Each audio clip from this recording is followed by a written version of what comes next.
nuevamente le agradezco a todos por estar acá. Federico, cuéntanos primero quién eres, qué trabajas y ahí vamos entrando en la conversación. De una. Bueno, no, primero que todo, muchas gracias a ustedes por venir a Platzi y a Startup Latam por organizar este tipo de eventos. Mi nombre es Federico Monsalve, trabajo en Honti, soy el Chief of Staff de Honti hace año y medio larguito. Antes de eso fui Chief of Staff de ADI y estuve en banca de inversión y consultoría, la clásica carrera aburrida, que decidí cambiar un poquito el rumbo. Ese soy. Cuéntanos, ¿qué hace Honti? De una. A ver, Honti nace con el propósito de, yo diría, descifrar ese problema y esa desconexión que existe entre el empleado o el desempleado, pongamos, digamos, de la persona que está buscando trabajo en cualquiera de las dos situaciones, y la compañía que está contratando. Y esa desconexión nace principalmente porque si uno mira tiempo atrás, a nadie le han enseñado a buscar trabajo. Uno estuvo en una universidad 4, 5, hay gente que dura como 7 años en la universidad, y nunca te enseñaron a buscar trabajo. Es como saliste al mercado laboral, te tienes que enfrentar al mundo real y nunca te dijeron ni siquiera qué carajos tiene que tener tu hoja de vida para que seas medianamente más atractivo que la persona que se graduó al lado tuyo, ¿no? Porque en teoría se gradúa uno con los mismos conocimientos, pero ¿qué te hace un poquito más atractivo? Y dentro de esa exploración encontramos que hay unos factores como la hoja de vida, el perfil de LinkedIn, la forma en la que respondes, la forma en la que te preparas, el tipo de preguntas que haces, que no es que te consigan trabajo, sino que te preparan mucho más para ese proceso de selección al que te vas a enfrentar. Entonces, Honti nace con el propósito de acabar con el desempleo en Latinoamérica, por medio de una plataforma tecnológica que tiene un contenido que te ayuda a prepararte con tecnologías de primera mano que te ayudan a desarrollarte tanto a nivel personal, tanto en hard skills como en soft skills, como por ejemplo en preparación de hoja de vida, hacer tu LinkedIn, etc. Y esto contiene lo que yo llamaría, y la palabra marketplace, un poquito, me uno a lo de Jonathan, eso es como un poquito todo, pero es casi que el marketplace perfecto en el cual tú encuentras a la gente que está buscando trabajo, una cantidad de vacantes que te da el mercado, y en el intermedio encuentras desde algoritmos de inteligencia artificial para que te hagan el match perfecto, tanto para el candidato que está buscando la compañía que tanto quiere, en cultura, en rol, en mercado, en expectativa salarial, como también por el otro lado existe una cantidad de compañías que gastan un tiempo infinito y unos recursos infinitos en encontrar ese candidato. De hecho, es increíble que, voy a nombrar de nuevo a Jonathan, que al final de todo se fue digitalizando todo el proceso de encontrar trabajo. O sea, ustedes yo creo que están en la primera fase, lo encuentro increíble porque qué terrible que es buscar trabajo y que no te lleguen los mails de vuelta, los feedback, etcétera, etcétera. Así que increíble esa etapa que atacaron. ¿Cómo ha sido el talento colombiano? ¿Cómo se ha ido mejorando? ¿Cómo ustedes lo han vivido diciendo? Ya todos sabemos que se habla mucho del talento colombiano que se está exportando. ¿Cómo ha sido esos últimos años de la cantidad de colombianos que están entrando al mercado extranjero también, etcétera? De una. Entonces, a ver, yo creo que Colombia tiene una particularidad, y el colombiano tiene una particularidad, y es que se le mide a todo.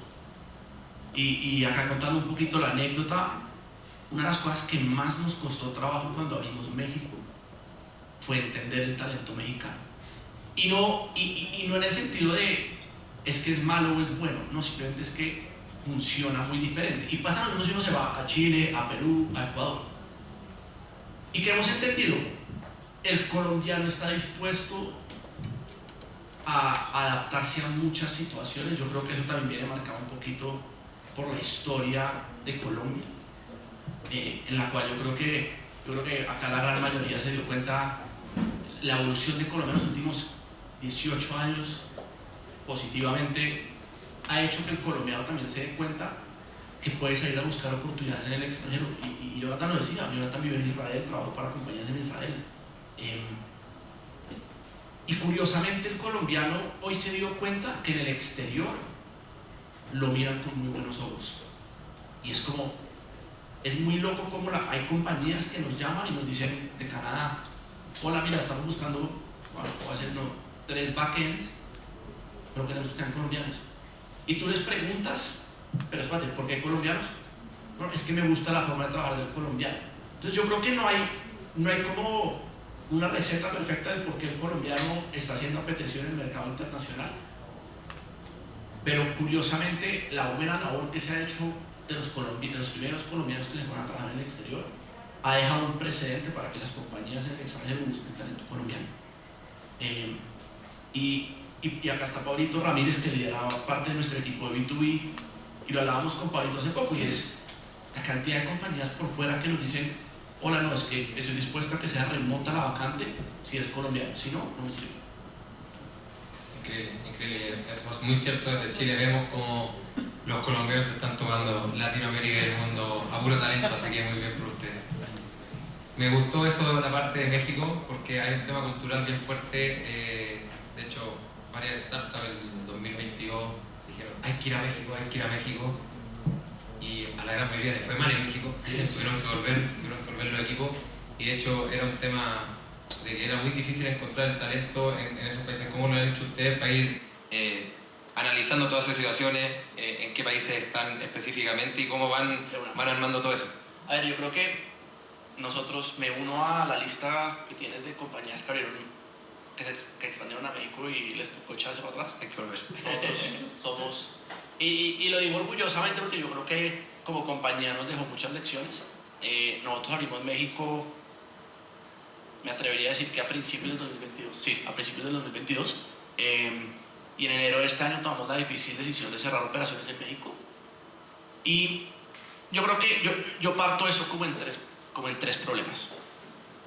Yo creo que el primer problema, y creo que esto lo sufrió el ecosistema, y es: todo el mundo creyó que la solución era abrir países, ¿cierto?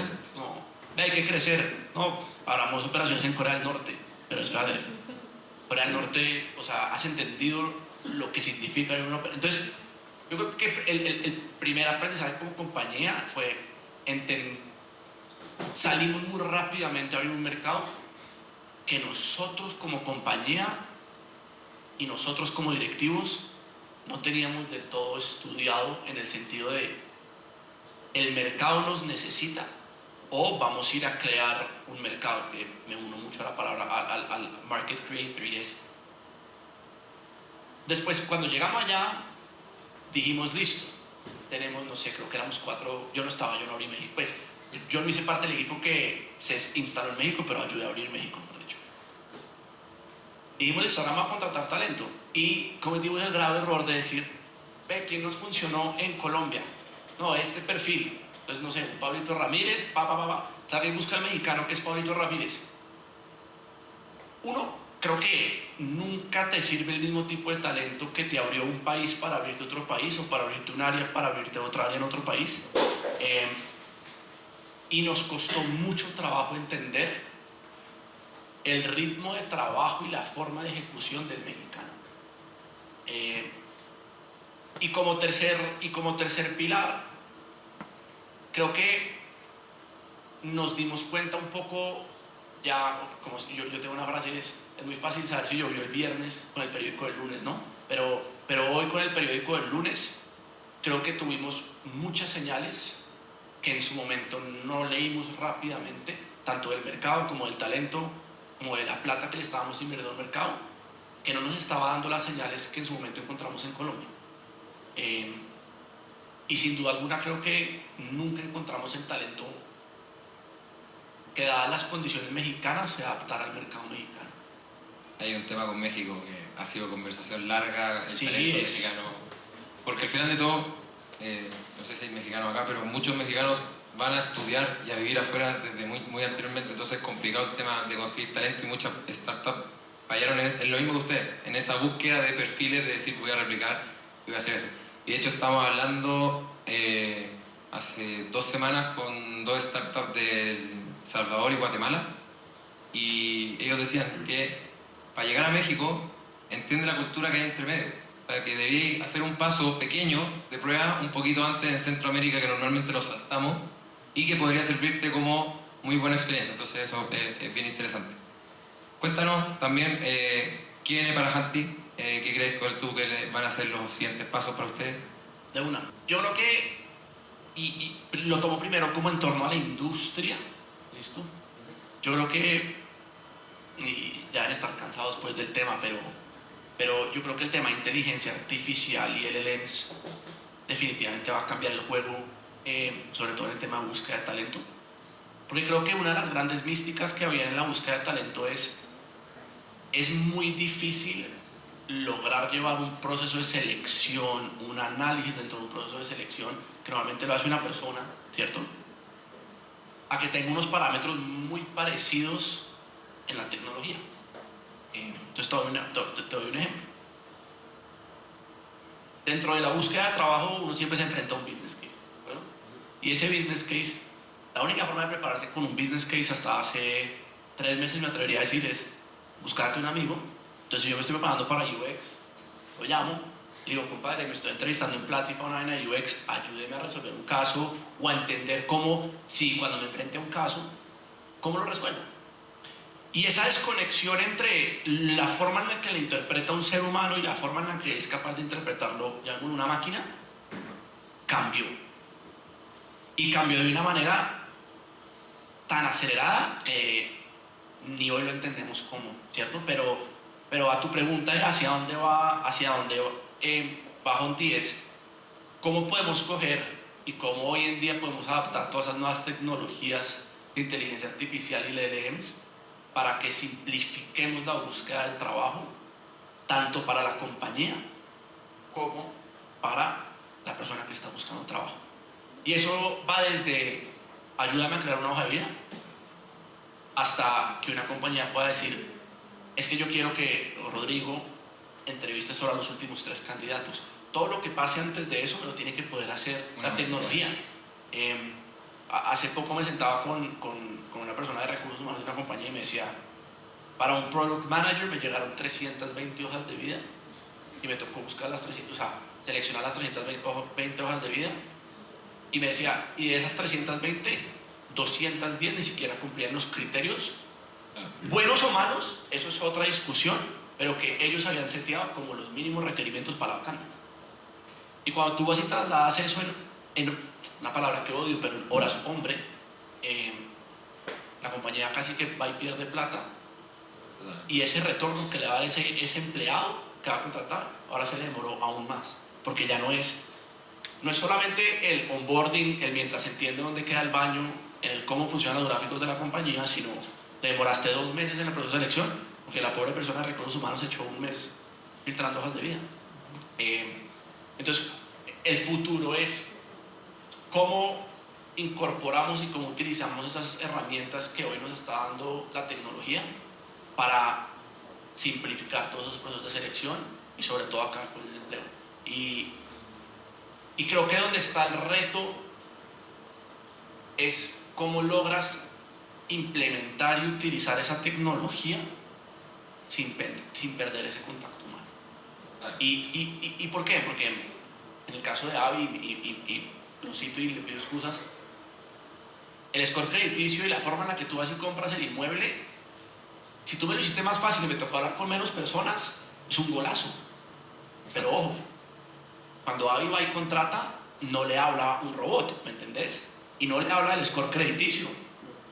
Tienes que encontrar la receta perfecta para que la persona que se está entrevistando para tu compañía se sienta cómodo, hablando con un humano, identificado con la cultura, pero que del otro lado se lo hayas hecho mucho más fácil, mucho más sencillo y que las dos partes salgan ganando, ¿no? Y creo que ese punto intermedio es esa receta que hoy en día en Honti estamos solucionando. Me parece perfecto. Bueno, Federico, muchísimas gracias por acompañarnos el día de hoy. Muchísimas gracias, un fuerte aplauso.